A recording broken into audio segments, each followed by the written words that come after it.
Euzubillahimineşşeytanirracim. Bismillahirrahmanirrahim. Rabbi şrah li sadri ve yessir li emri ve hlul ukdeden min lisani yefkahu kavli. Selamun aleyküm ve rahmetullahi ve berekatuh. So let's start, inshallah. Again, this is the 20th word, second station, and we've been studying the miracles of prophets and how they are related to our own life and how we can get guidance from them. And for example, the verses, and also others bound together in fetters, and of the evil ones were some who died for him and did other work besides. State that Solomon, peace be upon him, subjugated jinns, satans, and evil spirits, and preventing their evil, employed them usefully. And they say, the jinn, the most important intelligent inhabitants of the earth after men, may serve him. Contact may be made with them. Devils too may be compelled to give up their enmity, and whether they want to or not, made to serve. Thus Almighty God subjected them to one of his servants who was obedient to his commands. Through the elusive tongue of the verses, in meaning, Almighty God is saying, O men, I made jinns, devils, and their evil obey one of my servants who obeyed me. If you too are subjugated to my commands, numerous beings, and even jinns and devils may be subjugated to you.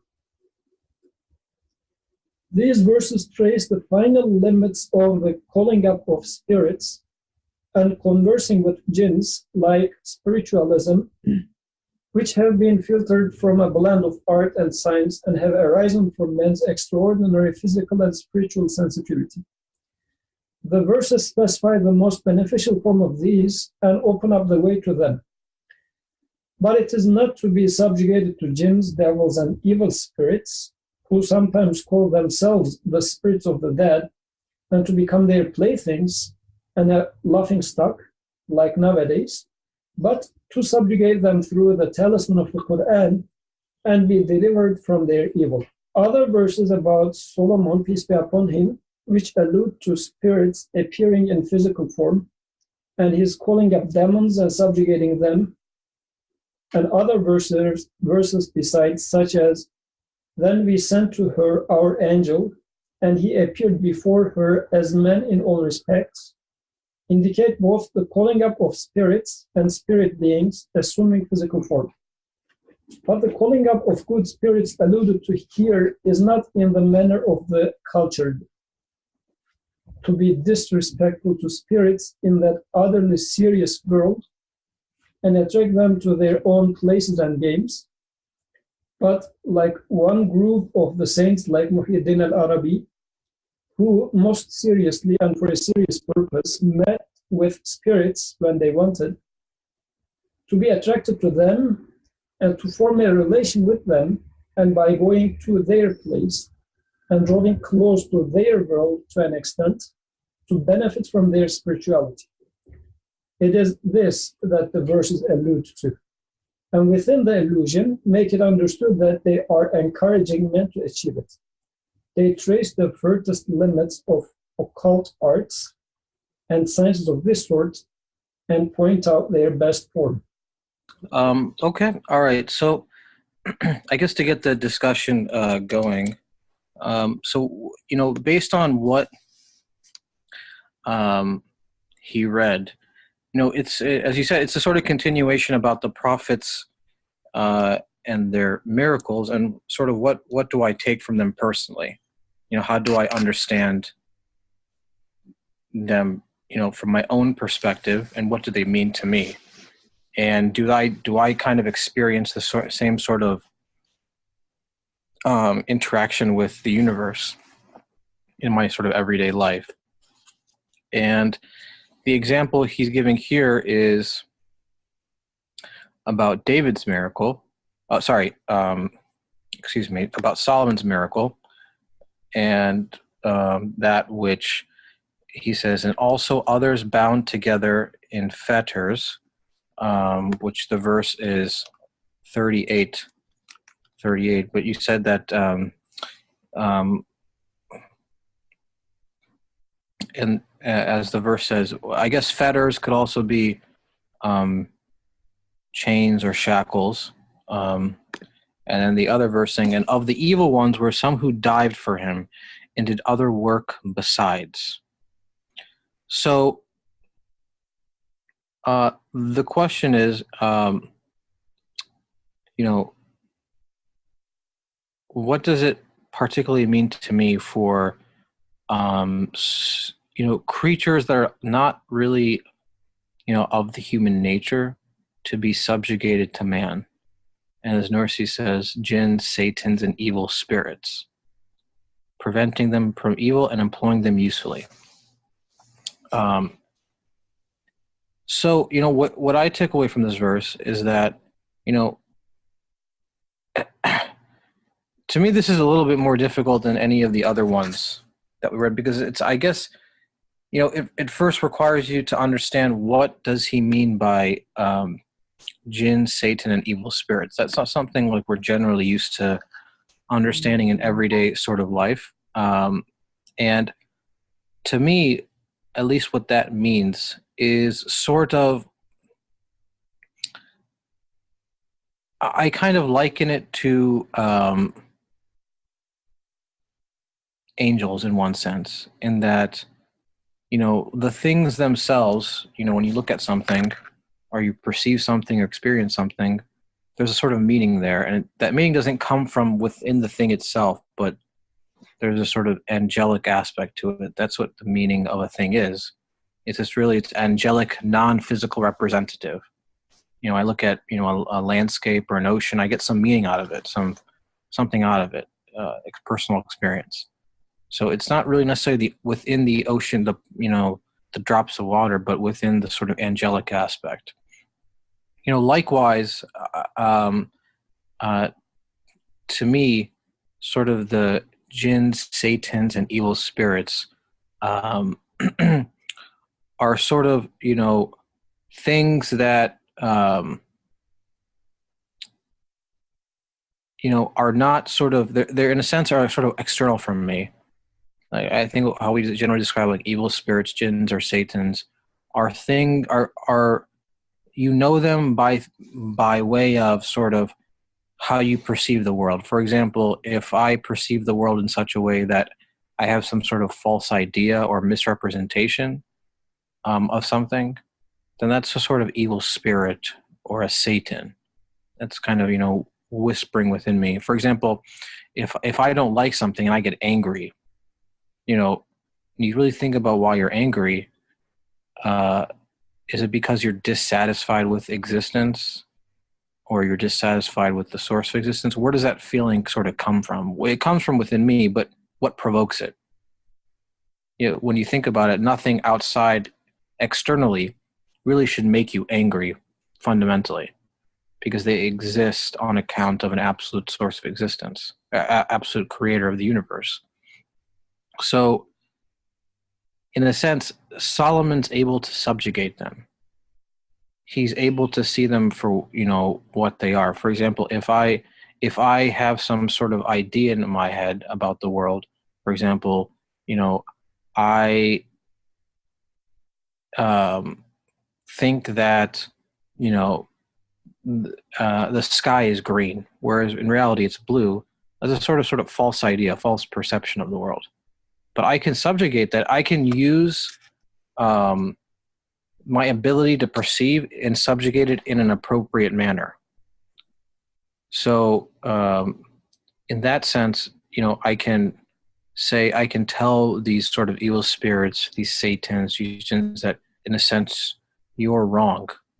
And what I desire is sort of the truthful reality of things. I don't want false ideas, because those don't conform to who I am. They don't resonate with me.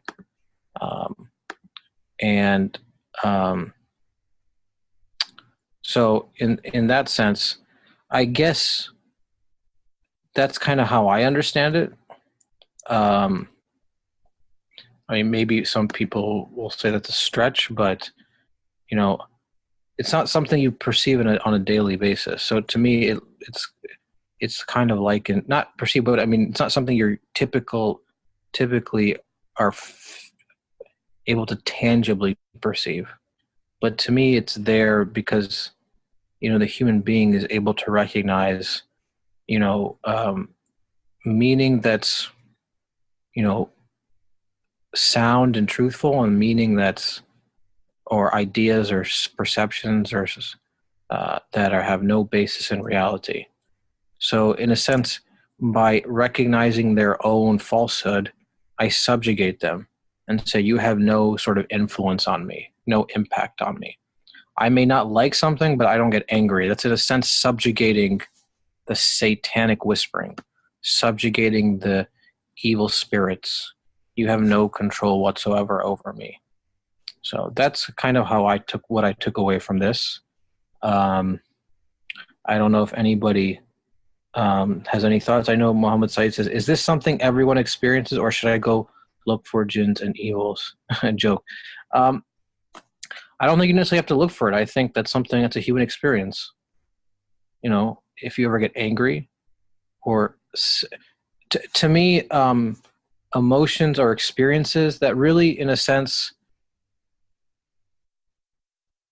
don't conform with reality. For example, if I get sad because someone dies, if you really think about it, what you're saying is, I'm not saying every people say this, but me personally, if I get sad, it's as if to me I'm saying, well, this person doesn't exist anymore.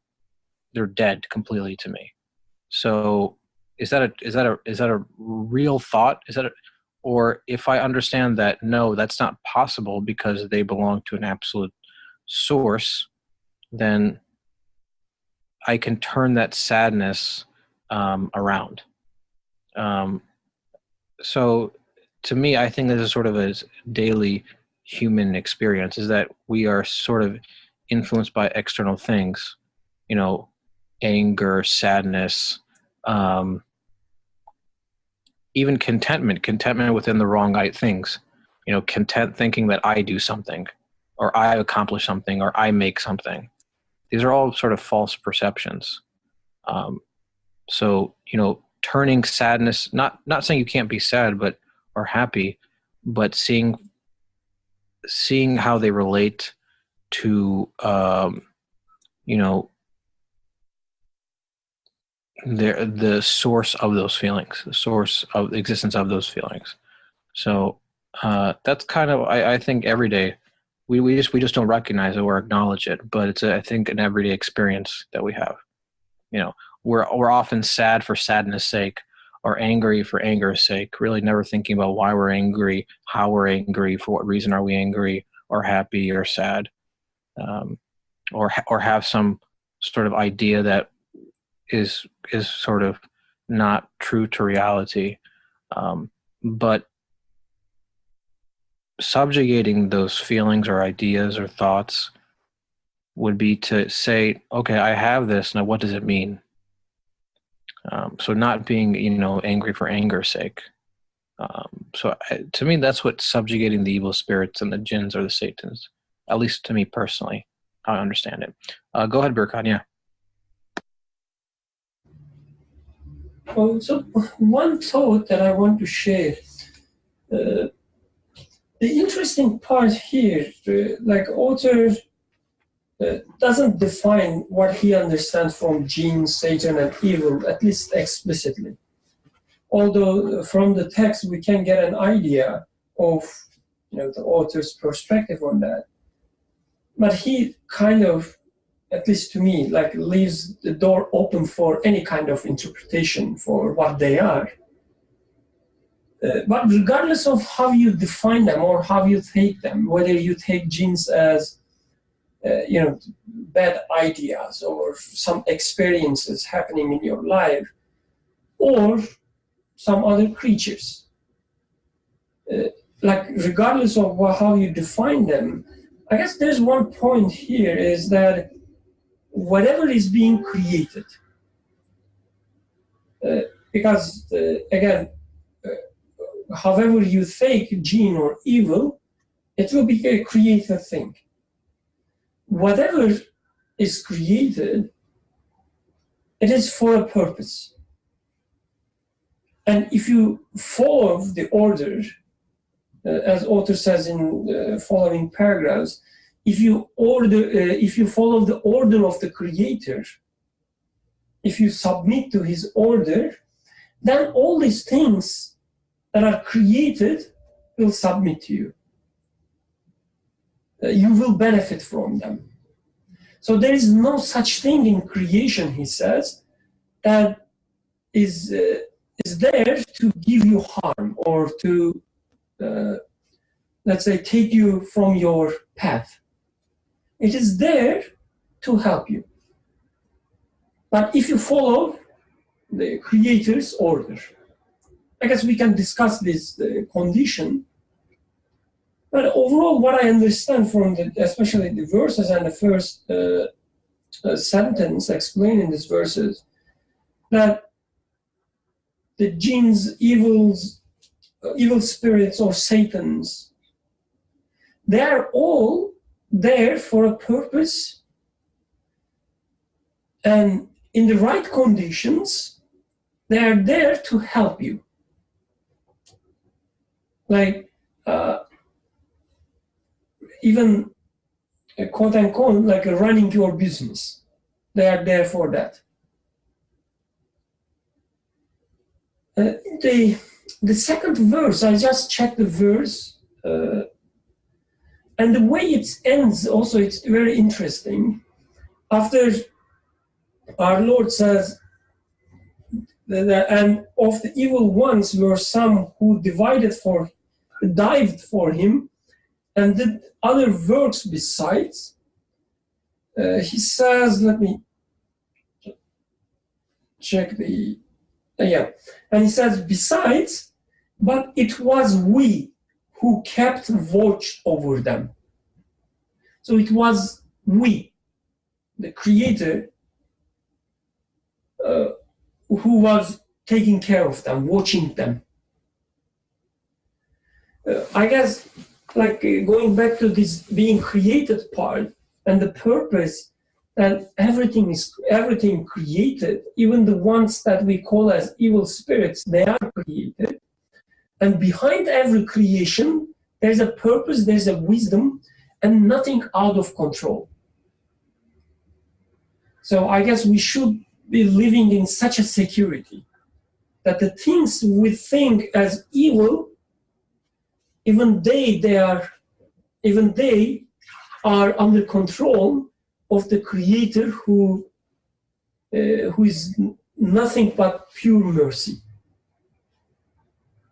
I guess, like, this is what I understand. The second part, this is kind of a question. Sorry, I talked too long, but the end of the sentence, the first sentence, author says, the jinn, the most important intelligent inhabitants of the earth after man, may serve him. So I don't want to make any speculations again in terms of the nature of the jinn, or like what the jinns are, but this emphasis on the intelligent inhabitant, I found it very interesting. Like, I would love to hear people's ideas, like what they understand from this intelligent part. There might be an issue with the translation. Conscious would be a more accurate. Which is okay, much better. Because when I was asking the question, like deep down, I was wishing that it was conscious, not intelligent. So jazakallah khair. Yeah, the other conscious inhabitants of the earth. He defines jinns, or let's say the Satans or evil spirits. I don't know. The conscious. So there must be something special with that, because the author kind of emphasizing this. Again, I would love to hear people's ideas on that.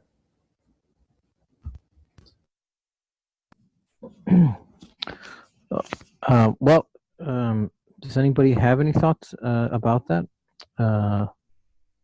What does Nursi mean about them being uh, the most important conscious inhabitants of the earth after man. Um, why specifically he's saying most important after man?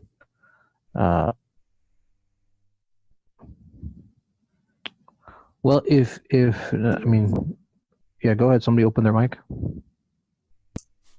Yeah, assalamu alaikum, everyone. Oh, sound good. One of the things that comes to my mind is this this idea that the messengers of God are working within a kind of a effort to enhance human understanding, to enhance or to deliver the message. Right, that's the role of the messengers generally. In particular, here there's this mention about employing these spirit beings, jinns, satans, etc.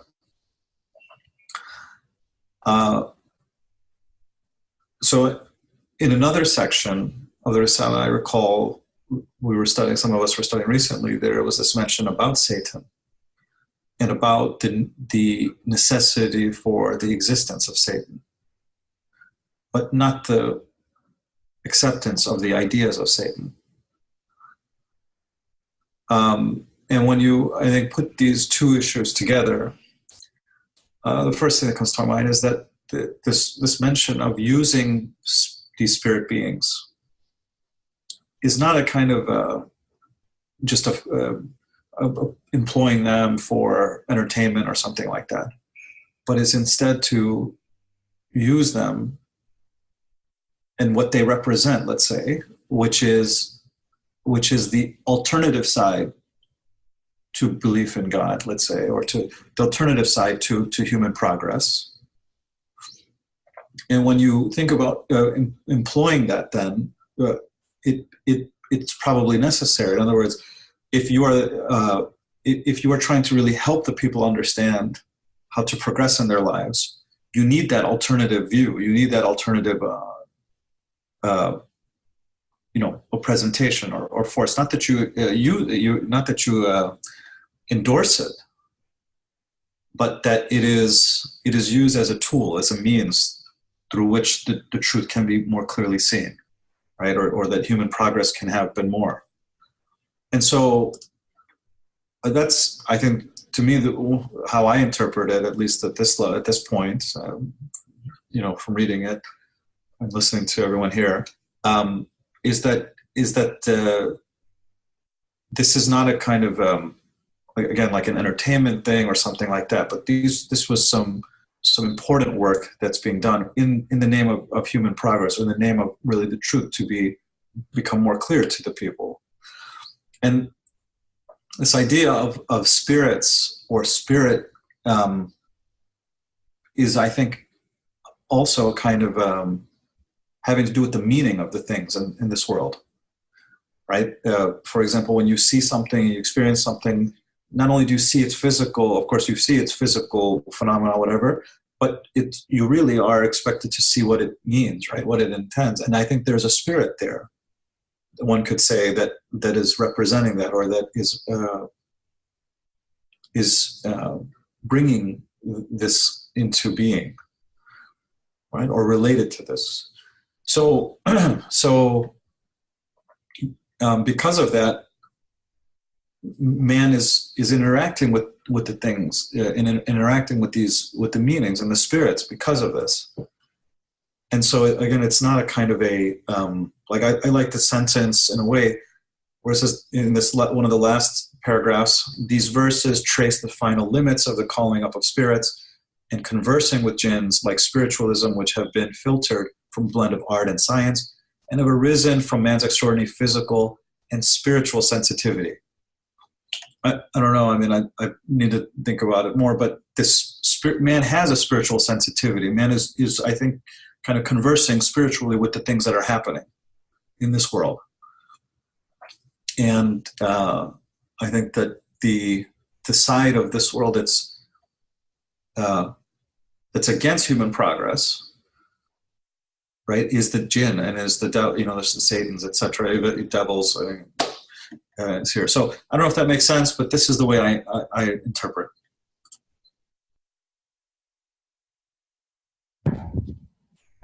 Thank you for your comments. Oh,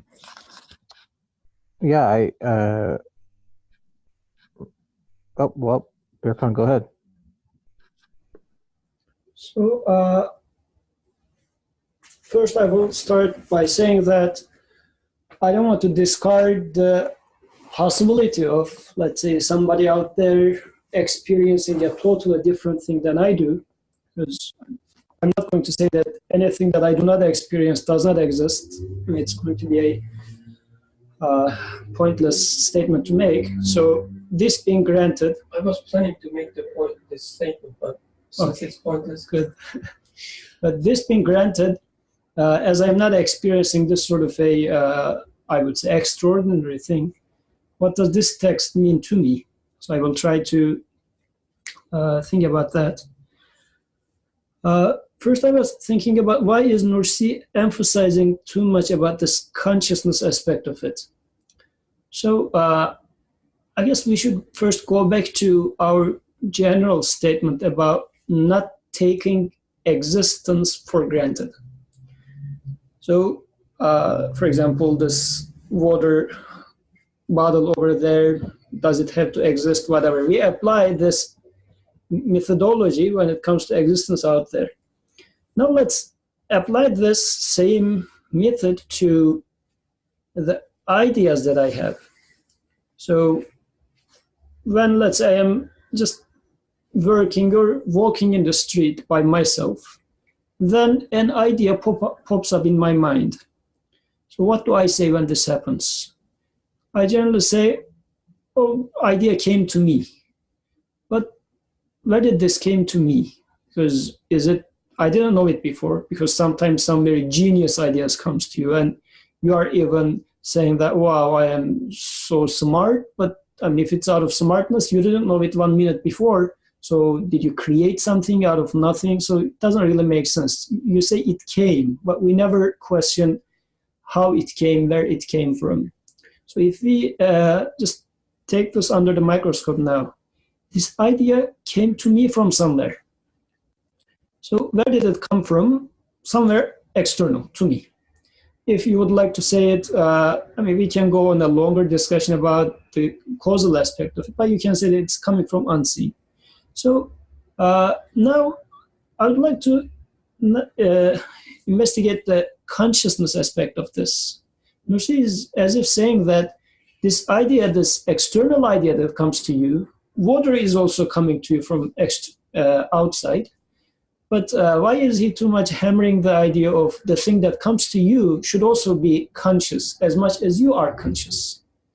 So the ideas, apparently he is saying or implying, the idea that comes to you is a conscious thing or a conscious being. An argument that I can think for this is, I should ask the question, why am I conscious in the first place? Why am I given consciousness? So whatever made me to be conscious is equally applicable to this idea that comes to be conscious, or this water that is flowing to be conscious as well. So as if the creator is creating because apparently he wants to be known. This is why I am given this consciousness of existence, so that I go and find the source of existence. So does the same apply to the water. So water is given existence. So why shouldn't it be given consciousness so that it becomes aware of its own existence and the giver of its existence? So this argument can be extrapolated to any of existence. So now at the level of these ideas or meanings, so this unseen should also have some sort of a consciousness. But why is it good for me? I mean, if it's not conscious, if I don't consider it to be conscious, what would change for me? So in practice, if I consider it to be conscious, what happens is now I can start a conversation with it. Let's say a new idea comes to me. It might be as the verses are saying, a diver or a builder, because this was 38, the Quran chapter 38, verse 38. In 37, it talks about divers and builders. To me, this sounds very meaningful and very nice, actually. Sometimes I am hearing within myself some questions, which are as if digging the ground. Sometimes, to me, pointlessly or in a disturbing way. I am thinking about some topic, then as if a counter argument keeps pushing me going down, or sometimes just building things on top of each other and going up. At some point of my life, this had been very annoying to me, because as apparently Sulaiman alayhi salam was knowing how to handle it. But if I don't know how to handle it, then it keeps digging as if digging your own grave. So you get anxious, you don't know how to utilize all those questions, as if it is going to steal your belief from you. But if you learn how to talk or how to make the conversation in a fruitful way for yourself, you can make it serve your purposes of finding the truth. But if I don't know how to handle it, then it's going to be disturbing to me. To give a concrete example for that, let's say Professor XYZ of Professor of Biology from Oxford University, whatever. So think about yourself being in a debate with such a person. Now, I'm imagining off the record, devil in flesh and bones. So in this case, for example, this person is just putting arguments on top of arguments, or digging holes. He's saying that, well, human is not enough, let's go to DNA. DNA is not enough, let's go to acids, bases, whatever. He keeps digging and digging. She keeps digging and digging, bringing you arguments. So you can get very much annoyed if you don't know how to respond or how to handle such an aggressive person, because the point in this case, for example, is not to really make you find the right path, because the way that the questions are being posed one after the other is to deviate you, in this flesh and bone version of it. But if you can see, well, this guy is really okay, his purpose might be totally wrong, but still apparently he studied existence more than I do, because he's bringing questions from DNA, which I have never investigated. So maybe I can make use of the diggings and the buildings of this person and try to find the truth by his or her efforts. So I guess the question becomes, how am I going to handle?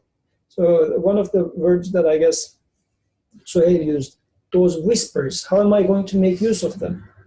So overall, now going back to, just to conclude, the good and bad ideas that comes to me are coming, first of all, should be some sort of conscious entities in themselves. And then being conscious means that I can have a conversation with them, which I already do. In my mind, I start bargaining. A question comes, I answer, another question comes, so back and forth. Then I can, if I train myself on how to utilize this for good purpose. As Nursi is saying, willingly or unwillingly, they can be subservient to you. So they are digging or they are building up would strengthen your faith, let's say, or your conclusion.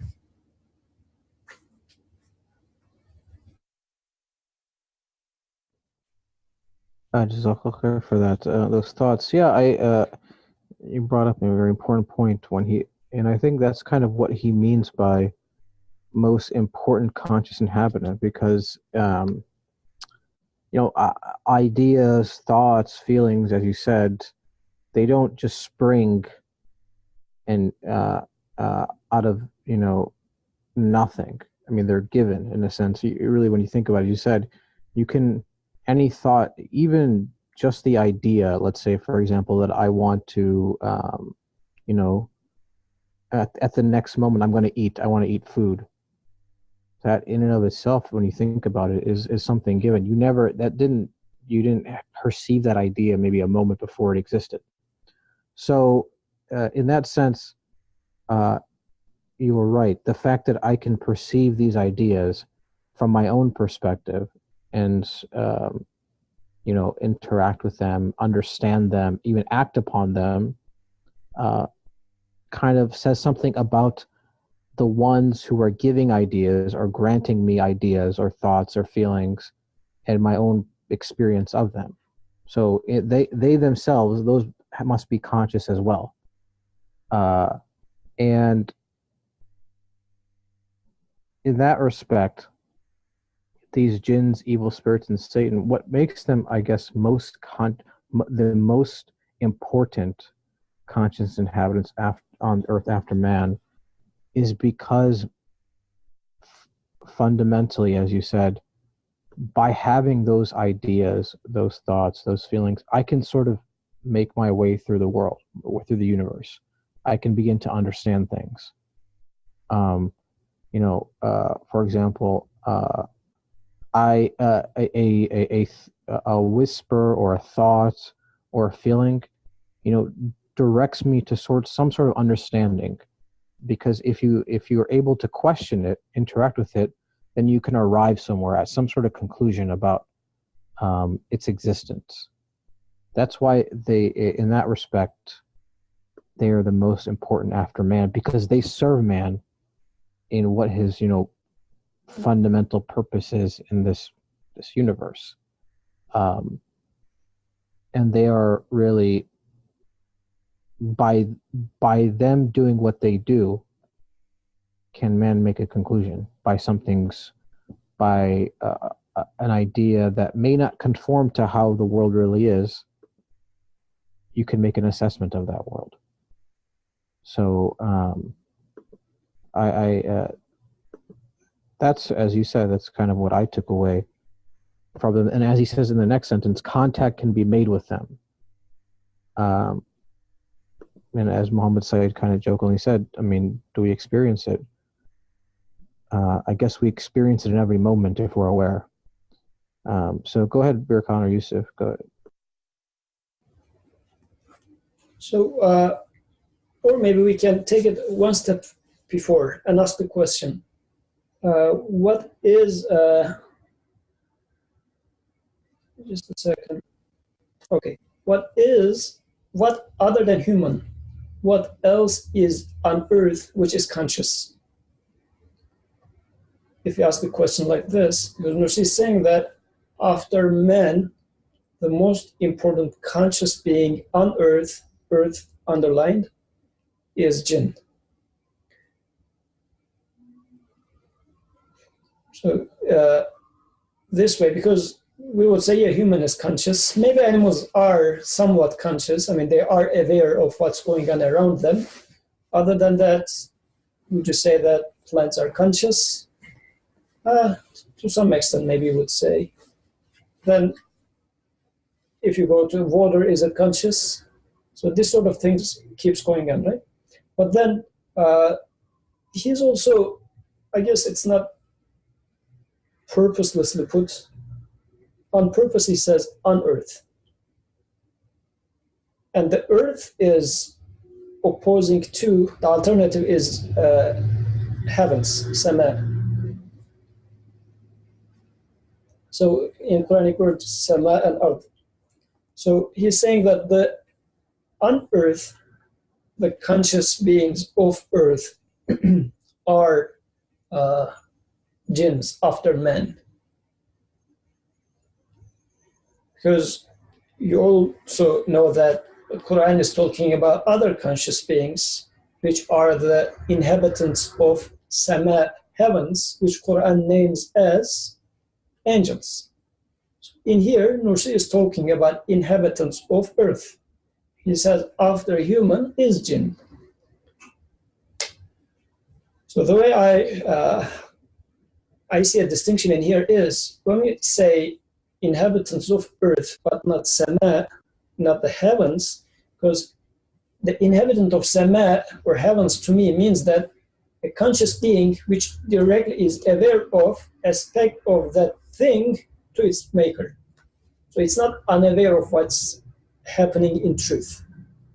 So for example, for water, whatever that water should mean in terms of its maker wanted to put in there, then the being that must be conscious about the purposes of water according to its maker is inhabiting sama, in the heavens, this aspect of existence.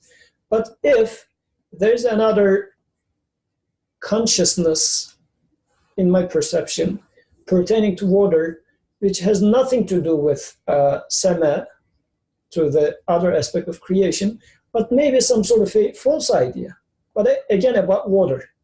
So, for example, something like water happens to exist by the combination of hydrogen and oxygen, some idea, which requires some, because I can now debate with this idea. This idea comes to my mind. Now I am sitting by myself, and an idea comes and says, well, no, water exists by a combination of hydrogen and oxygen.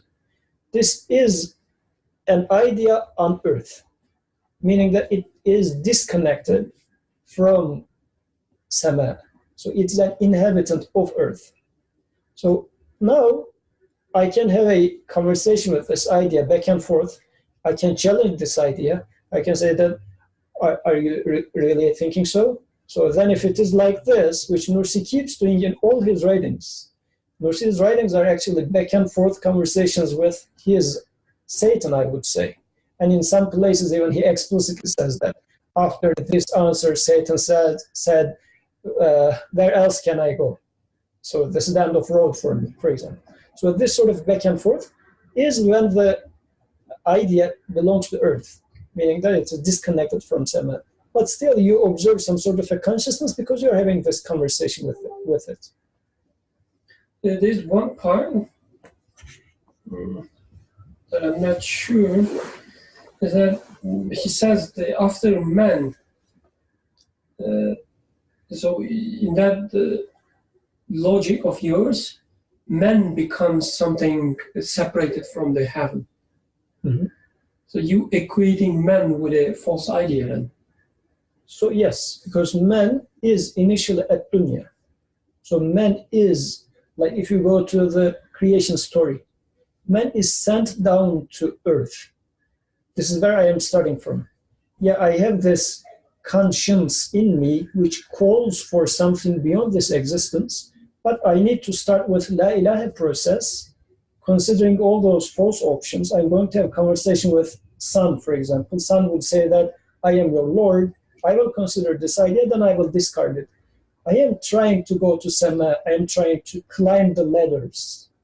So I would need to make my mi'raj to Sama to become a real human, if you like. I don't know if it's a proper way to say it. But otherwise, human lives on earth. And human requires ascension. So my ascension is from Ard to Sama, from the earth to there. And how do I do that? By having this dynamic relationship with the conscious beings around me, having these debates. And also sometimes I receive revelation, quote unquote revelation, from Sama. It's not always that I get wrong ideas. I also receive ideas which connect me to Sama. And one example of this would be, as we have been mentioning before, in the poem of Yunus Emre, when he is having this conversation with a flower. Because now he asks to flower, who is your father, mother, then the flower responds to his question. So and he carries on with this conversation with the flower. So now in this case, for example, he is speaking to the inhabitant of Sama, which is now being manifest through the flower. But I mean, then as human speaks to that flower, then human climbs to Sama. So in that sense, I think what you were saying is human is not doomed to stay on earth forever. Human climbs to Sama, comes down, like this is what I am getting out of the ascension story of the messenger. ascension happens in the, let's say, 10th year of his prophethood. So it happens, and now he's back with human. So does that mean that he used to live in Earth, now he went to Sema? If we take it metaphorically, now that he is, like, ascension is something that keeps happening again and again. So you initially, a part of me is on Earth, then I make my ascension and go to the Sema aspect of the creation. Then again I come back. This is why belief needs to be renewed, and it's a dynamic relationship. I just not sure that I understand what you say, but well, if you don't mind, please, yeah, sure. No, I wouldn't disagree with what Yusuf's saying. To me, I think the Nursi's point is a little more sort of quote unquote terrestrial, because his next sentence says contact can be made with them. So what I generally think he's saying is that these things that you don't perceive, these sort of non-physical representations, you can communicate with them. It's not something like, I think of angelic beings and they're like some sort of pie in the sky fantasy idea that, I can't have any sort of perception or communication or speak to them or have a conversation. No, they are just as a part of the universe as you are. Maybe you can't perceive them tangibly because they're not physical, just like you can't perceive meaning because it's not really a physical it's not a physical manifestation. It has a physical appearance, maybe in clothing. Like, for example, the tree has meaning, but the tree itself is the clothing, the piece of cloth over its meaning. But I can communicate with it. Contact can be made with them, with the angels. In that sense, it's not like they're foreign to the universe, foreign to man. Man himself is a part of the earth. I can communicate with other people. Likewise, I can communicate with other jinns, satans, and evil spirits, and even the angelic creatures. All inhabitants of really the universe. They also find themselves to be they also, in a sense, are inhabitants of the earth. So that's what I understood from what Nursi was saying, is that they are not sort of extraterrestrial beings. They're not aliens, so to speak. How I think people we generally understand the angels and the spirit beings to be, as if there's some sort of foreign concept out there somewhere in the ether, out there in the deep space. But no, they're right there with you at every moment, and you can communicate with them. So that's how I took it, preparing personally. But I don't know if anybody had any thoughts in addition to what Yusuf said, or.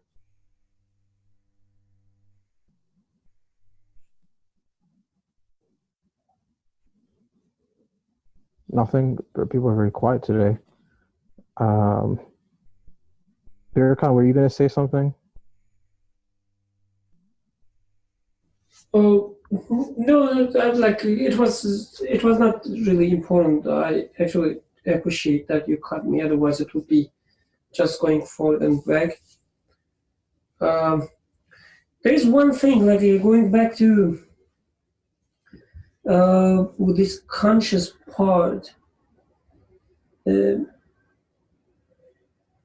I guess it's also like when I look at it, why it is important and why he's talking, like why he's emphasizing this part. I guess it's like I can easily say that this is what I need, this is what I like. My consciousness, my awareness of the things, my the potentiality to be connected with the things. It's so precious. It's like when I feel, for instance, it's not fulfilled, I feel stressed. When I'm alone and when I have the false idea of being alone. In its the absolute sense, that I feel terrible. I start talking to myself. I don't know how you deal with it, but after a long time, I remember I even make jokes and then respond to them. But anyway, everybody has his or her own dealings with this kind of stuff. But when you have this false idea of loneliness, again, I'm highlighting this false part. When you have this false idea of loneliness, you cannot bear with it. You cannot, accept it. Because again, your consciousness, it's so precious that it has to be fulfilled. Its capacity has to be fulfilled. And I guess we constantly look for other conscious being in the universe. Sometimes we fulfill our needs with other people, talking to them, calling them, or through reading their products like books, or looking at their artworks. I guess this is one important aspect of it, like enjoying the art, is possibly because of the artist. Like we want to have this conscious relationship with the artist, or conscious relationship with the author. Probably this is one big reason why we like reading. Other than having some idea or collecting some information, like having this communication with the author. So this is, I guess, something we always after, and we see it also continues with the rest of the universe as well. Like when we walk on the street, when we don't like the weather, for instance. We do not just don't like weather and stop there. We have a communication with the weather. We blame the weather. We say, I don't like you. You should change. I'm sure all of you have such experiences, like having an argument with the weather. Why it is so cold today? Like it was not cold yesterday. Or vice versa. Or when you're sweating, you start conversation with your body, with the sweat itself. Why it's harming or making your dress ugly. You're having this conversation with your dress. So I guess we're doing it all the time. When we enjoy a flower, we start communicating with it. Sometimes, by articulating words, sometimes without articulating words. But the communication is always there, not, the metaphorical sense. It's always there. When we hurt ourselves, when we hit, our, what is it called? Pinky, the small. Pinky. Yeah. When we hit our pinky, to the table, the first thing you will do is cursing the table. And I guess this is really important. Like you will not just like a machine, like you will say, okay, the pinky was hurt, continue. It won't work. You start communicating with the table. You talk to it as if, it has some guilt in the matter. When you cannot do something on computer, you start communicating. I always make a joke. The one big reason I really like this artificial intelligence comes to life, because then you can make your arguments with computer when it doesn't work as you like, in a real sense. Like you will curse it and then it will reply you and so on. So anyway, this communication is so real. Communication with the universe is so real. It's not something new. I guess none of us And Nursi is saying here is that he's kind of like a feeling this gap and saying that yes, I know you've been communicating with the universe, and one of these entities that you've been communicating is called jinn. So yeah, this is so far I understand about its consciousness.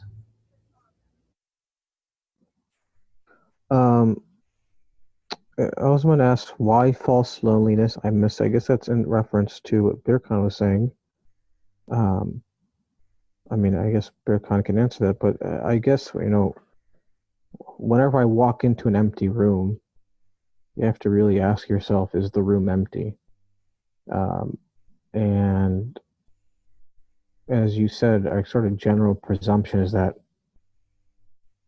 if there's nothing that if we restrict sort of consciousness and communication to really sort of, I guess, very few creatures, then really most of the universe is empty when you think about it. And whereas if you understand, anything given existence must be conscious because it proceeds from a conscious creator, then really, can you ever be truly lonely? And I don't mean he doesn't experience loneliness, but what I mean by lonely is not be in the presence of other sort of conscious creatures. And the one that Nursi said are the most important to man after man are ones that can communicate to you at your level, I guess. They can communicate to you as you are as a human being. They can present to you ideas that you can perceive as a human being. They're not sort of foreign to you. But go ahead, Birkan, yes. So one part attracted my attention in the paragraph that starts with these verses trace the final limits. So the middle of the paragraph. But it is not to be subjugated to jinns, devils, and evil spirits, who sometimes call themselves the spirits of the dead, and to become their playthings and a laughingstock, like nowadays, but to subjugate them through the talisman of the Quran and be delivered from their evil. What does it mean that those devils or jinns are calling themselves as death? Spirit of death.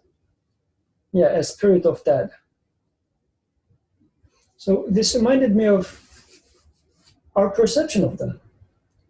So we think that water is lifeless. Like one idea that can be handled for water is water is a lifeless, unconscious being, as we have been studying in our education system so far. Nothing is conscious. Everything is unconscious and dead. And as Birkan was saying, I am lonely in this existence because everything else is dead for me. So those are actually calling themselves as dads, because in the original text he says they call themselves as dead and what. So they call themselves as dead, which is an oxymoron, something that speaks to you and tells you that I am dead. I'm talking to you, but at the same time I am dead. And then we really buy into this story. Although we speak to them, we treat them as if they are dead. We are having this conversation with the water, and as if it says, yeah, hydrogen and oxygen comes together and it happens by itself, but still hydrogen is dead, oxygen is dead, I am dead, the reaction is dead, there's no life, no consciousness in here. And then he says, you become a laughing stock. You make yourself something to be laughable. He said, careful, don't do that. And in another part, I don't know if this was the part that Adam was mentioning as they have been studying, I don't know which text they have been studying, but that's somewhere else. Nursi says, one of the latest tricks of Satan is he makes himself to be denied. Satan makes you deny that Satan does not exist. Likewise, this sort of jinn, this idea makes you say that there's no life, no consciousness in there. So we really are blinded what's going on. So he says instead, subjugate them through the talisman of the Quran and be delivered from their evil. So how does Quran deliver me from their evil? Quran is filled with explaining the truth of existence, showing me how the things are connected to Sama, and just to open it up what I mean by Sama, not extraterrestrial, I might have been misunderstood in there. So the meaning aspect of things, the aspect of things that looks to its maker, not like futile, non-existent, but not everything points to a source of existence, an eternal, it comes from eternity, an eternal source. So this aspect of things now starts appearing to me. This is what Quran is teaching. So making use of them, utilizing them, you can be delivered from the evils of those apparently dead, but not dead, really conscious beings out there. And for the question, why false loneliness, I guess this is also related to what Yusuf just said. As I see things as dead, lifeless, I become a laughing stock, like making jokes to myself. But once you realize, like, you don't have to go further, I guess, like too deep. But once you realize you're constantly making conversations with the reality all the time, and everything is serving to you, just like you enjoying the comfort of your pillow, then you start realizing that you're not alone at all, like with everything surrounding you. And one way to practice this is, I find it really helpful, that when you, for instance, when you enter your home, the first thing after you pass the door, if you give salam to your house, I guess it's like a practical exercise of it, that you will realize, or let's say you will remember what you have been realized, that nothing is dead and you are not alone. There are all these conscious beings, creatures, waiting for your salam all the time. So don't let them, don't abandon them.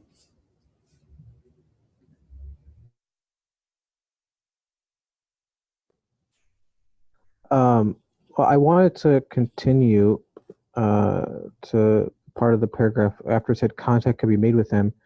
Devils too may be compelled to give up their enmity, and whether they want to or not made to serve.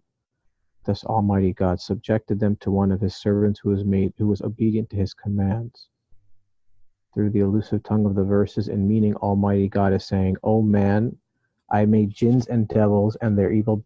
Obey one of my servants who obeyed me. If you too are subjugated to my commands, numerous beings, and even jinns and even devils may be subjugated to you. So I think, I mean, this is kind of what we were talking about thus far, but in a sense, as Birkan was saying, if you sort of realize that you are in constant communication with all sorts and forms of creatures, because in a sense, there is a consciousness to every aspect of the universe. And in that way, that's how you can communicate with them, because things are conscious in their own particular form. So a flower is conscious, particular to it. A tree is. A rock is. So, but you can still communicate with them, and they can still converse with you, even though you are a distinct being and have human qualities.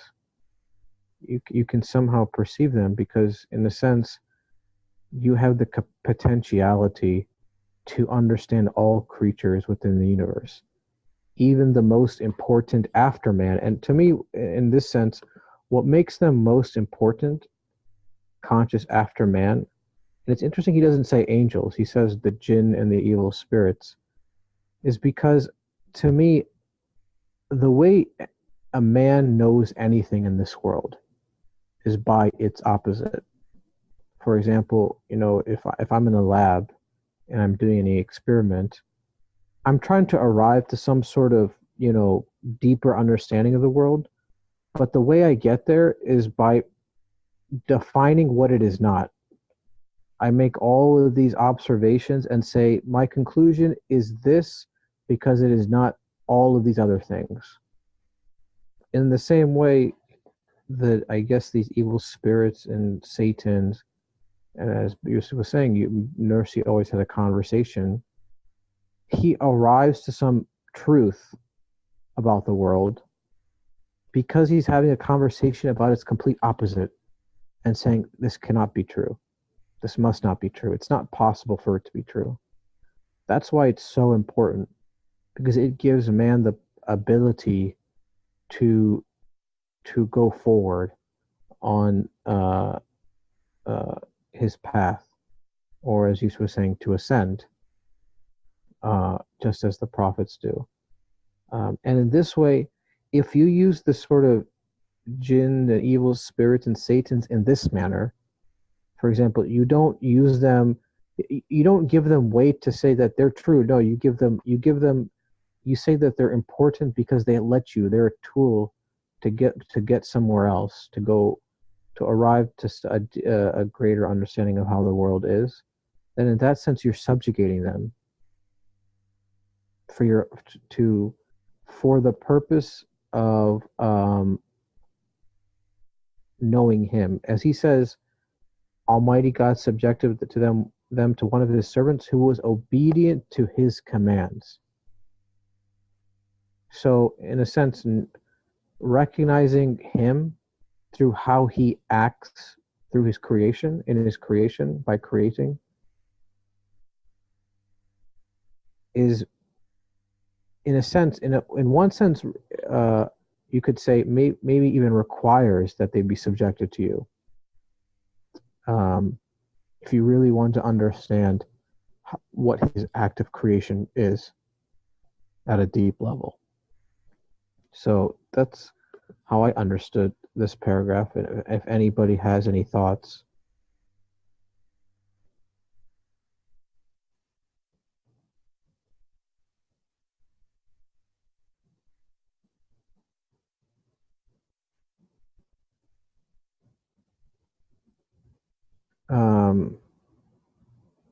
There's an English saying, I can't remember exactly how it is, but it's something along the lines of,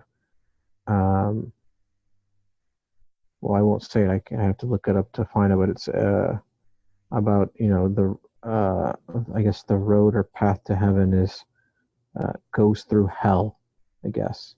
So in this sense, you can't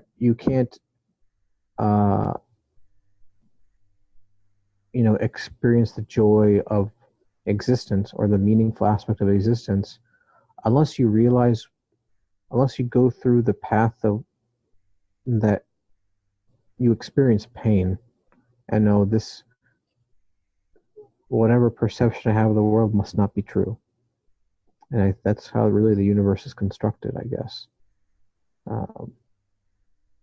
You don't experience joy, true joy, meaningful joy, unless you have some sort of perception of what pain is, and your perception only exists because you have had some experience of it. You know it. You know what pain is. So, or you know what loneliness is.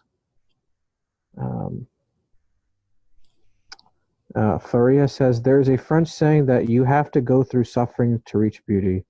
Yeah, it's I guess the same sort of concept. Do you want to add anything else? Just me talking right now, but do you have any thoughts? No. Okay. All right. Anybody have any other comments or thoughts, sayings? Okay. All right. Faraz says, mashallah, you all made this much deeper than what I would have gotten, much to digest my 2 cents. So alhamdulillah, I think we're all benefiting from this. My 2 cents are okay. Well, Faraz, you can speak. I'm not too concerned about your voice. I think if you're willing to speak.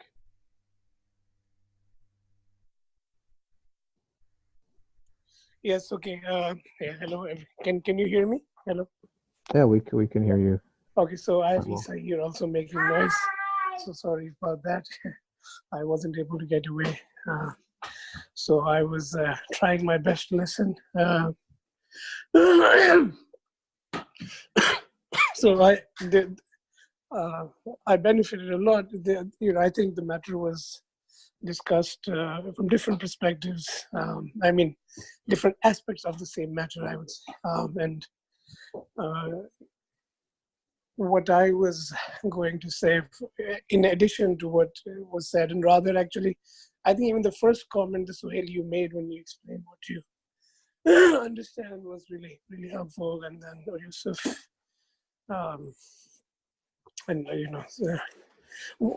one thing that I was thinking about was if we don't focus on the general meaning and conscious aspect of the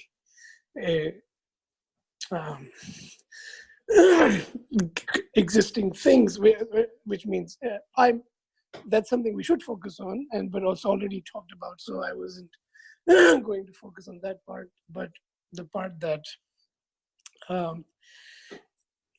is it the case that I find myself as a human being subject to impersonal forces. By force, I mean not that I will grant them independent existence that comes later, but as a human being, do I find myself affected without the presence of any other human being? So non-human things, do I find myself impacted? Impersonal, I call them, non-human impersonal forces. Could be loneliness, could be the economic consumer culture of a time, could be principles of different kind, anything, emotions, and to think about, am I subjected to those, or what would it mean in any given example of such impersonal force to be subjected to it?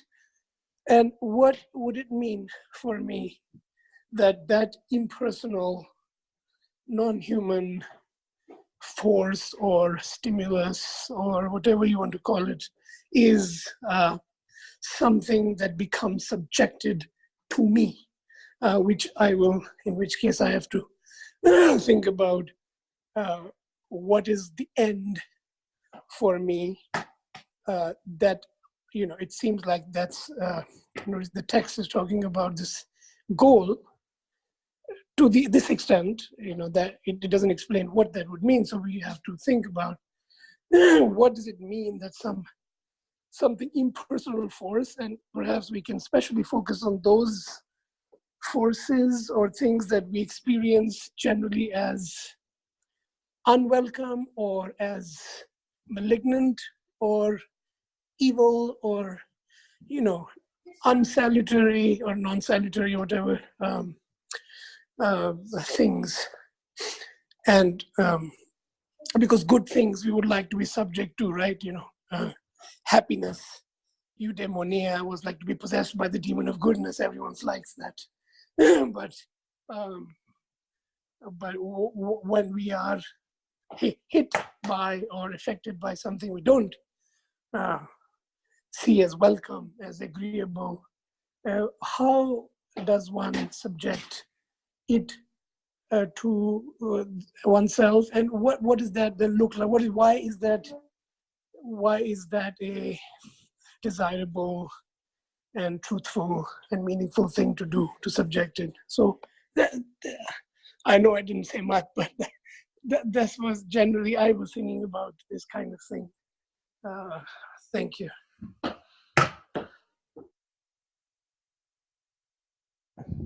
Thank you for that. Something to think about. I don't know if I have the answer to that right now. If anybody else has any thoughts of what Faraz was saying. Muhammad Sayyid, before I go on, Muhammad Sayyid was saying, the command of my maker in my being is to find a universe which serves me, not the opposite, as Birkan talked about before. So any inner talk or whisper or idea or need should be useful.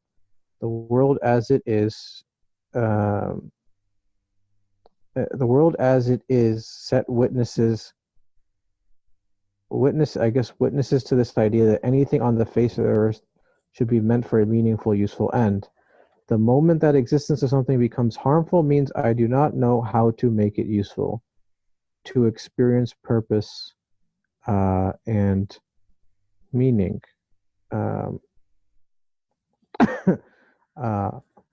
Well, this, it's, as you said, well, actually, do you want to speak? Share your thoughts? Assalamu alaikum.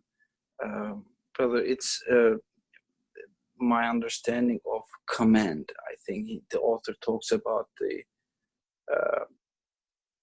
command, or my servants who obeyed me or obeyed my commands.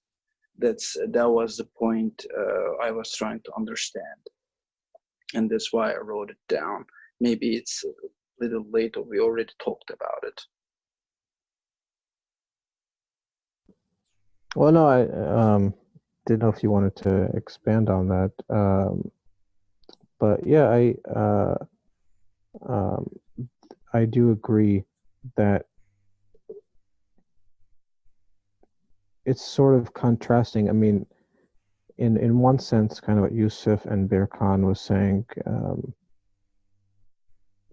to find a universe that doesn't serve you, it in itself is a sort of recipe for disaster for the human being, because then you think really everything is just doing its own thing, acting on its own accord for its own sake, own purpose, own sustenance, own survival, and you're just one thing amongst a trillion or infinite or sort of creatures in this universe, let alone if you speak about the earth so many, then you take into account the entire universe. Whereas, as you said, do you see the universe, as you said, serving me, not the opposite?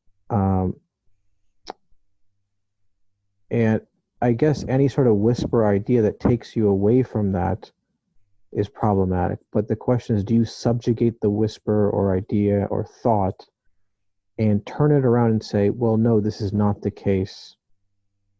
Rather, the world is quite the opposite. It serves me. I don't serve it, but it serves me.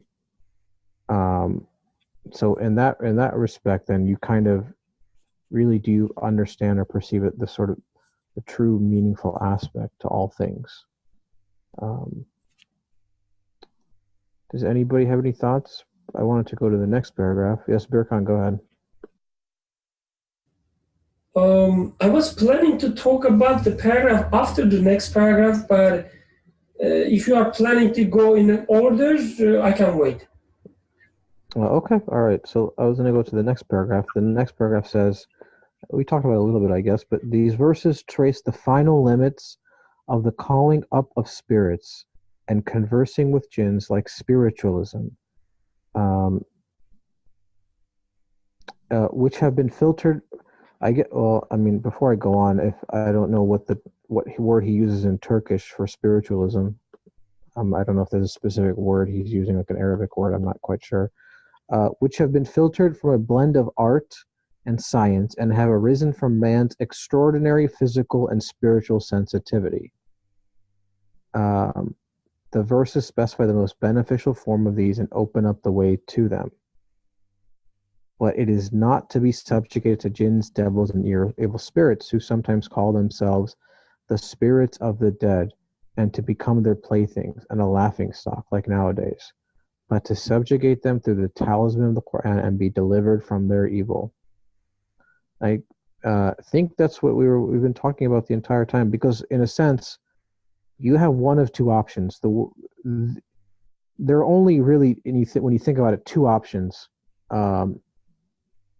I guess maybe three, but two options as I see it, if you are really a self-aware human being. One is you take these jinns, devils, and evil spirits, and what they call to. They call to the universe being a plaything. They make a mockery of the universe, of existence, as he says, like nowadays people do. Because people, I mean, myself included, I just take things for granted.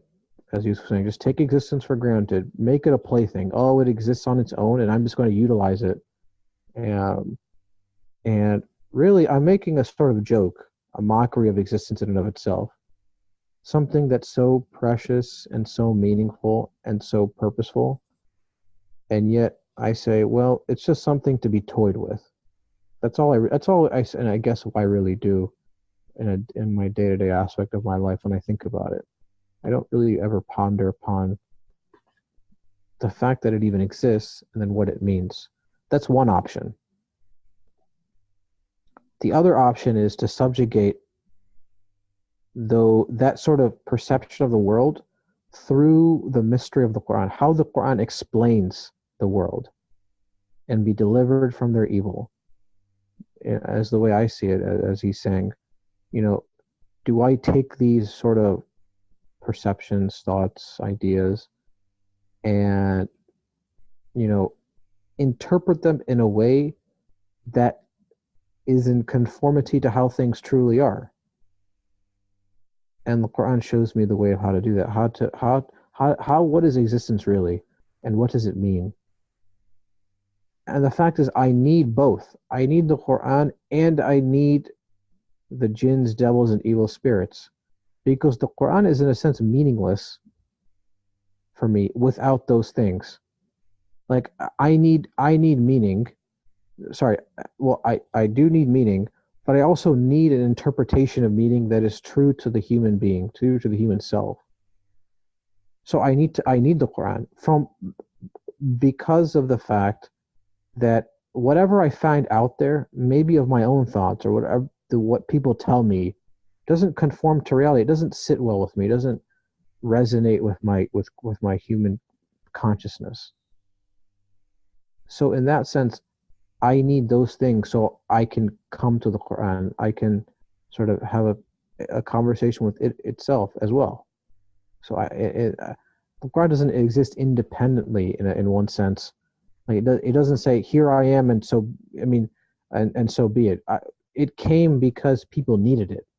I need it fundamentally, and I need it because I'm bombarded with all of these sort of feelings, as Birkan was saying. I feel lonely. Why do I feel lonely? Have I even really thought about that? Why is it do I even have the thought of feeling lonely?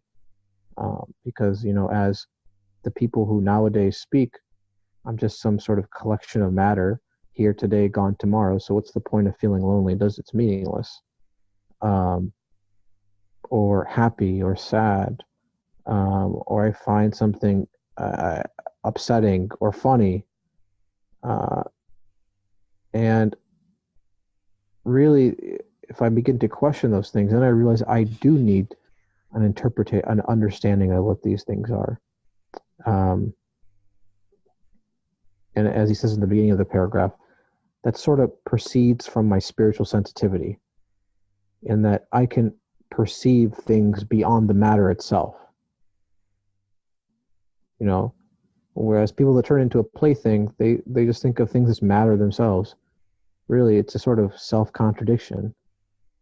You have an interaction with it, but then you just say it's just matter. Well, there's a meaningful aspect there that you choose to ignore, and you just perceive it to be just a plaything, that itself is meaningful. Maybe a false meaning, but there is some sort of meaning there, and that emanates from my sort of ability to interact with things beyond their matter aspect. So that's what I took away from this paragraph. Does anybody have any thoughts about it?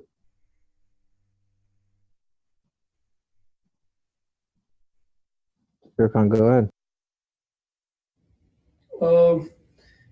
I'm just trying to help you, Suhail. You should be so bored of talking. Otherwise, I wouldn't talk. So about this paragraph, there's some parts that I want to highlight. I might be misreading, but when he says this calling of the spirits have been filtered from the blend of art and science, and he's kind of saying that this calling of the spirit is the blending of art and science. So what I understand is, I just read it in the other direction, kind of, and taking it as the author's telling me that just look at the art that you do, look at the science that you do. You will find nothing but calling of spirits there. And when you blend the art and the science, I guess it will be more even clear to see that, I guess it's easier to see with the art that you're communicating with a word which is not even in front of your eyes. Like you imagining a word, and then you putting this word on the paper or on metal or whatever the material you use. But the communication with a spiritual word or communication with another word that's not in front of your eyes is so obvious there. And I guess it's same with the science as well. Like when you look at an apple, you don't see an apple, you see a bunch of atoms floating there. You see all these interactions between the atoms. Or when you look at a human body, you see like a billions of the cells interacting to each other, communicating to each other. And you see them. You visit their world. As in other paragraphs, the last paragraphs, it talks about Ibn Arabi visiting the spiritual world. You visiting the inside of a human body. You even visiting, the objects that you cannot even perceive or understand, like comprehend by themselves through some mathematical equations. You communicating with the objects which has 5, 7, or n dimensions. So this calling up the spirits or calling up or visiting the spiritual world, it's so maybe not obvious, but I guess there's a glimpse of it in everything we do in science and art. So this is one thing I wanted to highlight. And the second part also, he says, man's extraordinary physical and spiritual sensitivity. I guess whatever the topic is, this always there, this aspect is always there. The man is in the center of the equation. Man is in the center of the universe.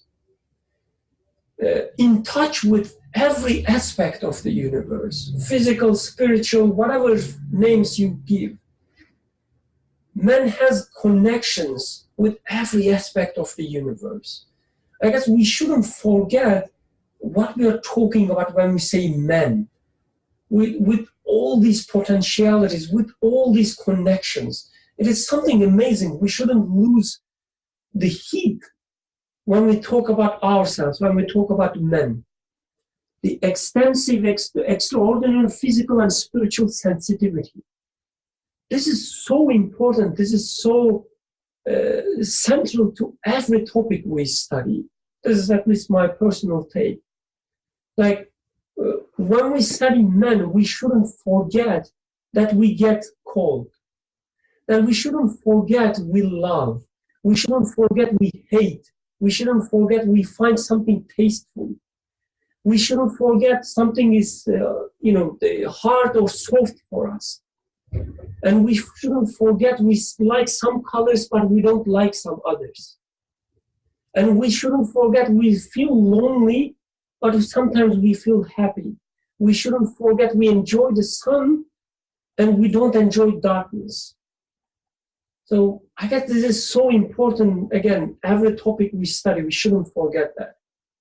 And I think this is, since it's talking about general humanity, so as humans are like advancing in science and arts, being more busy with science and arts, human is finding more opportunity to interact with those spirits.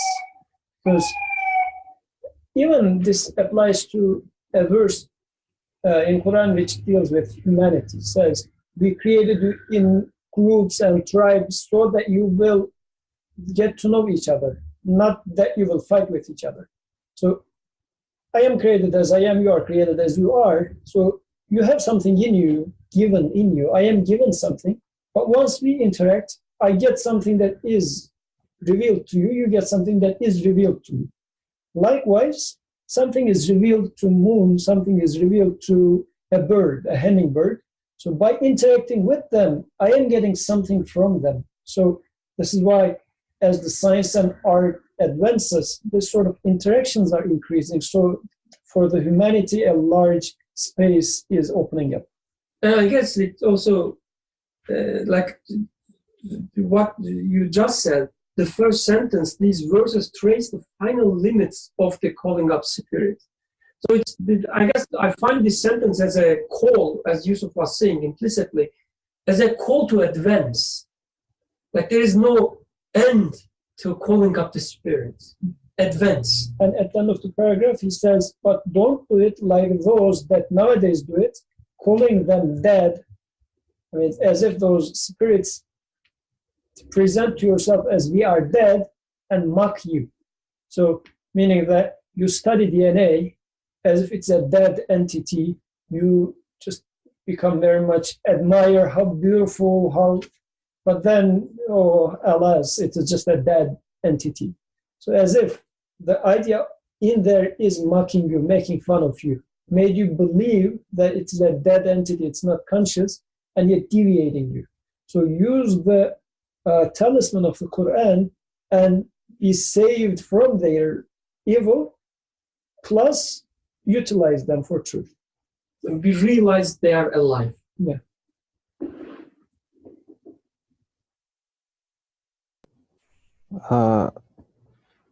Do we have anybody else have any other comments?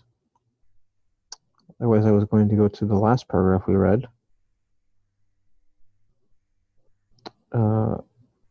Okay.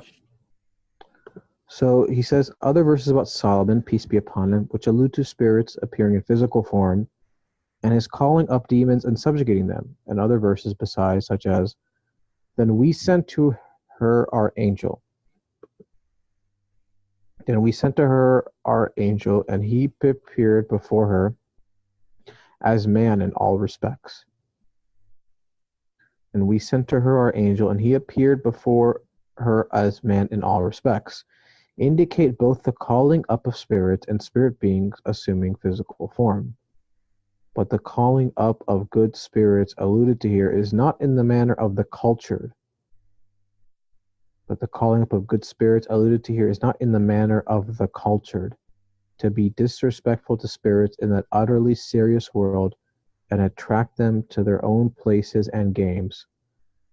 But, like one group of saints, like Muhyiddin al-Arabi, who most seriously and for a serious purpose met with spirits when they wanted, to be attracted to them and to form a relation with them, and by going to their place and drawing close to the world to an extent, to benefit from their spirituality. It is this that the verses allude to, and within the illusion, make it understood that they are encouraging man to achieve it. they trace the furthest limit of occult arts and sciences of this sort, and point out their best form. Well, I will not attempt to try to explain this paragraph, or I'll give it up to anybody else who wants to. I know, Birkan, you wanted to talk about it. If you do, or anybody else does.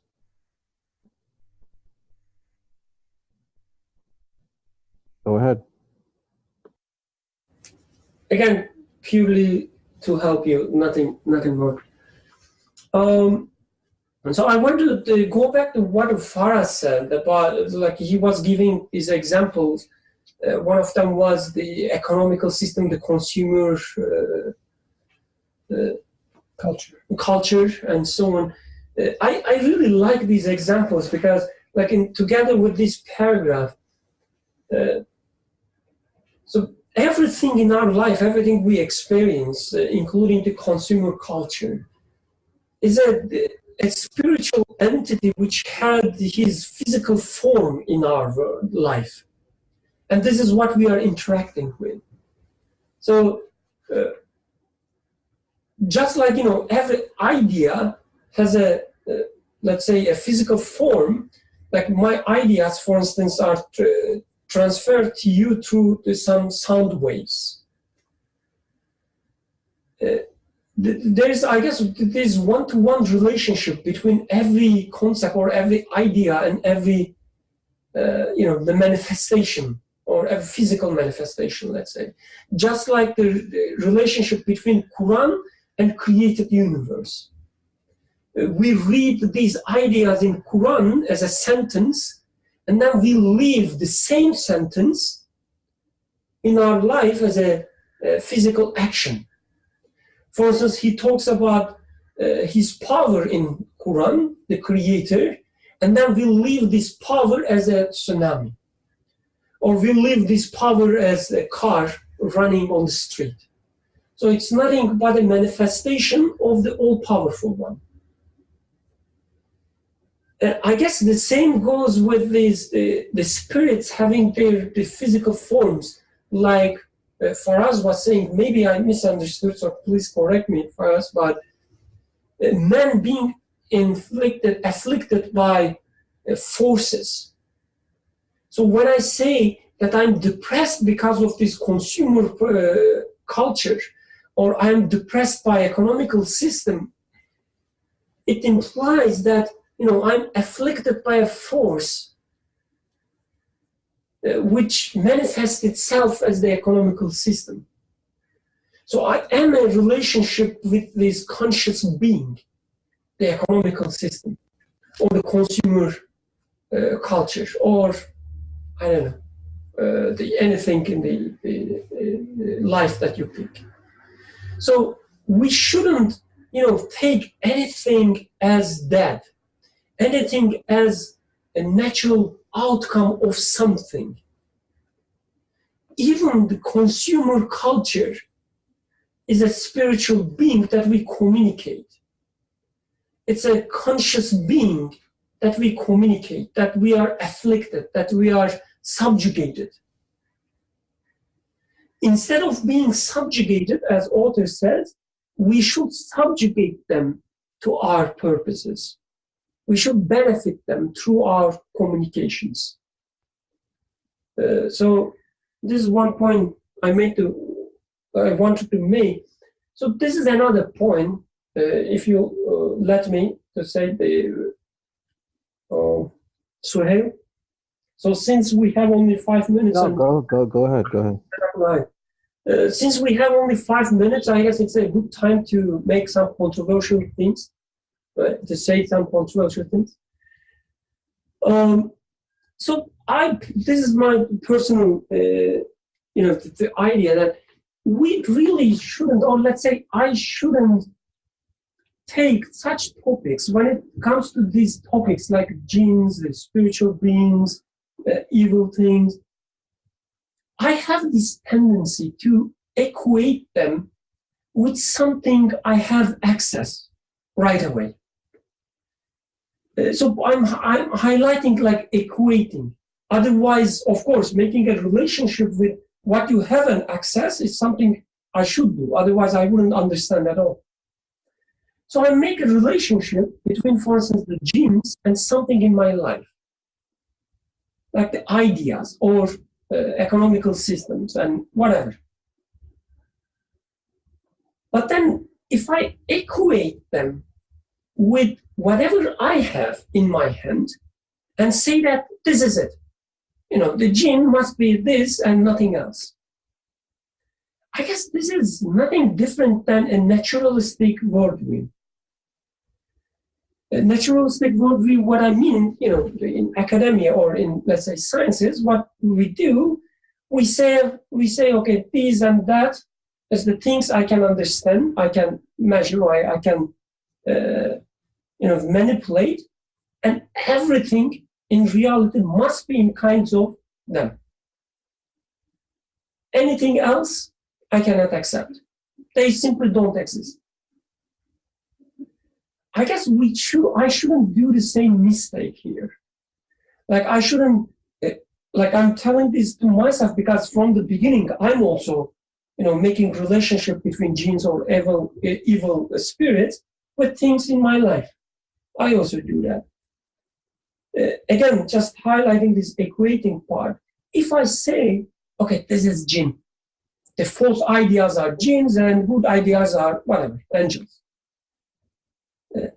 I think this is, again, I will repeat it, nothing but the same with a naturalistic worldview.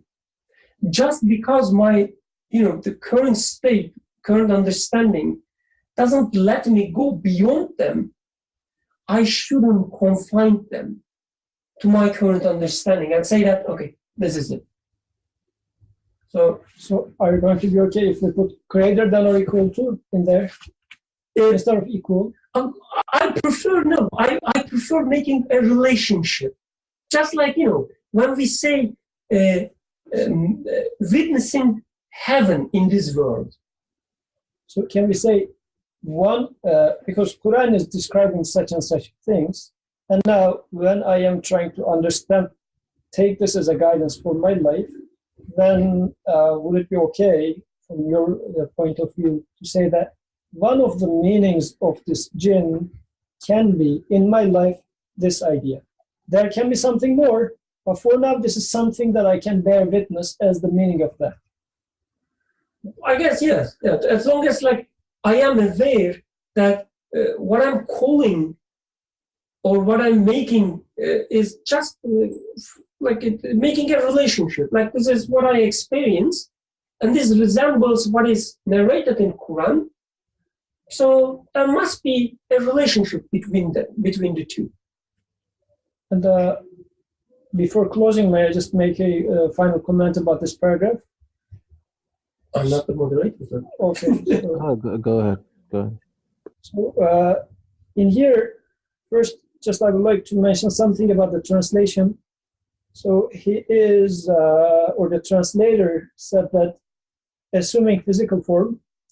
So this word in the original text is tamathul, and this word is being used in the verse as well, which is translated as he appeared before.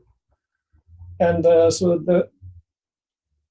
but in the 16th word, Nursi is extensively explaining this phenomenon of tamathul at the first part of it. So it has some sort of a more of a manifestation. What's the term? Or technical term? Yeah, it's a technical term that he explains elsewhere as well. So when we say it is assuming in physical form, it reminds me of, let's say, Angel Gabriel appearing in front of me in flesh and bones. So I mean, it's going to be a little bit, I don't know, might be challenging to accept at times, especially if you don't want to read this verse as a historical story, but here and now in my life, how do I read this story? It might cause some trouble. So what does this appeared before, how can it be understood? This might be, I mean, since we're running out of time, you can go back to that part, the first part of 16th word. Yeah, 1/6, the first point or something, the first beginning part of it. He has explained it explaining it in there with the term that he uses over there, so for the record, is representation. For the same concept, the translator used the word representation in there. So this being aside, just an overall understanding from this part, he says, inviting the spirits of like saints like Muhyiddin Arabi. What does that mean? And he contrasts it with the modern day people who are inviting those spirits to play things. And he says you shouldn't be inviting them to play things, but you, with a seriousness, you should go to their realm. What does that mean? And it's very interesting that he's using Al-Arabi, Muhyiddin Al-Arabi, for this as an example, because there are some ideologists nowadays which are saying that, yeah, Ibn Arabi has already said what we are saying. So they have some sort of either naturalistic or, I don't know, some ideas. I don't want to name them in order not to be criticized within the last 3 minutes, but some within secularists or within Muslim world. People are have some sort of an ideology, and they say, yeah, this is what Ibn Arabi says. And they quote a few sentences from Ibn Arabi, bringing him into their desk, to their playthings, which are not really, this is why Nursi said, go to Ibn Arabi, go and visit him in his realm as a whole. So don't cherry pick quotations from him without entering into his mindset. Don't try to just take bits and pieces of his ideology and say that, yeah, I brought the ideology of Ibn Arabi to support my ideology. It's not a proper way to benefit from the spirituality, the meanings that Ibn Arabi has put forward. So if you really would like to benefit from him, then you need to be serious. Being serious means, for example, we have been studying the words for how many years? Maybe this is the 3rd year or so. So put your time. This man, Nursi, put a lot of effort, thought a lot to come up with these writings. So it's not that you sit and just read a text, let's say, from the middle of the book. You open it up, you read a few sentences, and let's say either start criticizing him or say that, yeah, exactly, this is how Nursi says, and then make him a supporter of your ideas without understanding where this guy is coming from. So don't try to benefit from those spirits. Yeah, you should be, quote unquote, inviting those spirits. But how? By you yourself going to them.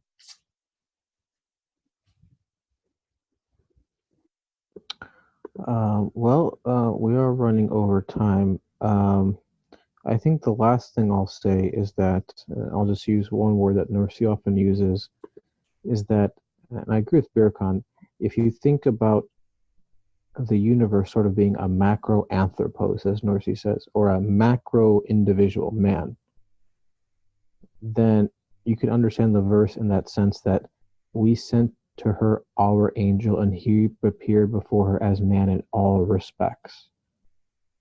So as Birkan was saying, restricting, it's like to the angelic aspect. If you restrict it to one thing, for example, you say the angelic aspect, they only represent trees, for example. Well, you're restricting them.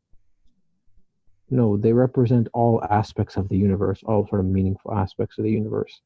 Likewise, the jinn spirits, or evil spirits for that matter, they too take on some sort of innumerable representation in one's life. And as Birkan says, they don't necessarily have to be evil, but they have some sort of representation. They take on a form within this world. So that's all I wanted to say.